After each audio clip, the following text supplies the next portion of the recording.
Qual è il suo pensiero sull'Italicum attualmente in discussione in Parlamento? L'Italicum purtroppo è una pessima legge, è una pessima proposta di legge. L'Italia, chiaramente, gli italiani stanno dicendo alla vecchia politica non va bene, tant'è vero che molti italiani non votano più o votano scheda bianca o votano tappandosi il naso. L'Italicum, invece di favorire una forte innovazione, tenta di bloccarlo perché dice devi allearti al primo turno e quindi non puoi essere indipendente. Se sei indipendente i tuoi voti valgono la metà, perché se sei apparentato è il 4,5 per entrare in Parlamento e se no ci vuole l'8%. Gli italiani dicono vogliamo scegliere i nostri rappresentanti e l'Italicum cosa dice? No, le liste rimangono bloccate. Ecco, proprio è una pessima risposta della vecchia Seconda Repubblica a un problema forte e importante degli italiani.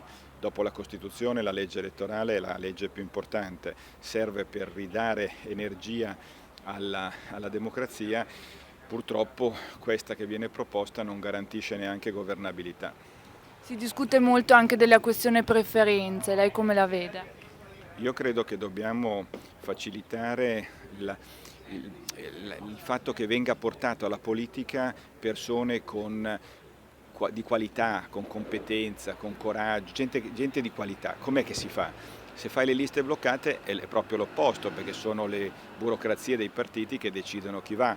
Secondo me la soluzione ideale è quella dei collegi uninominali. Ogni partito mette una faccia, una persona e accetta di farsi misurare in termini di qualità dei propri candidati. Le preferenze ci siamo già passati attraverso, hanno vantaggi e svantaggi. Certamente le liste bloccate sono il peggio. Dal mio punto di vista la proposta che maggiormente aiuta la politica a qualificarsi è quella dei collegi uninominali. Mentre sulle quote rosa? Le quote rosa che abbiamo visto per esempio nei consigli di amministrazione hanno facilitato la risoluzione di un problema che non si risolveva da solo, sono da considerare, nel senso che noi dobbiamo assicurarci che ci sia una rappresentanza almeno adeguata dei due generi.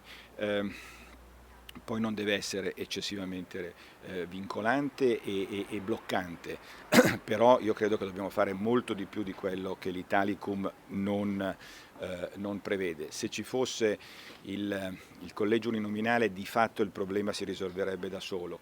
Avendo deciso sbagliatamente di usare le liste bloccate, io credo che vada integrato con un chiaro requisito di presenza femminile.